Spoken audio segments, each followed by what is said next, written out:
Mendagri Jenderal Purnawirawan Tito Karnavian dilaporkan ke KPK oleh Koalisi Masyarakat Sipil Anti Korupsi terkait retret kepala daerah ke KPK lantaran dinilai tidak sesuai dengan regulasi.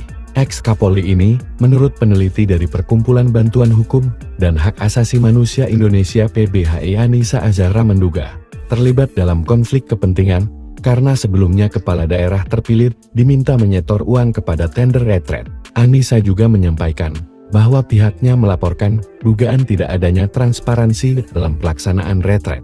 Tempat pelaksanaan itu juga ternyata tidak ada bukti bahwa mereka telah melalui proses yang sah untuk dapat menjadi pelaksana, gitu kan, ujar Anissa di Jumat, 28 Februari tahun 2025.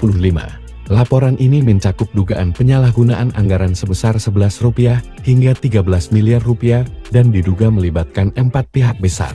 Selain itu, ada seorang politisi, serta direksi dan komisaris PT Lembah Tidar Indonesia PT LT dan PT Jababeka. Namun, menanggapi ini, Menteri Sekretaris Negara, Prasetyo Hadi menyebut pelaporan tersebut merupakan hak Koalisi Masyarakat Sipil Anti Korupsi, tetapi ia menjamin bahwa pelaksanaan retret sudah berjalan sesuai aturan.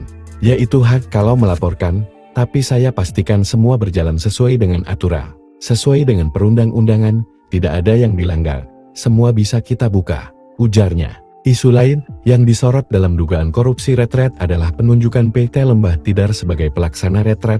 Perusahaan itu diduga diurus oleh kader Partai Gerindra, di mana Prabowo merupakan ketuanya. Dalam komentarnya, Prasetyo memastikan proses penunjukan PT Lembah Tidar sebagai pelaksana retret setelah melalui proses tender. Iya dong melalui tender, ujar politikus Partai Gerindra itu.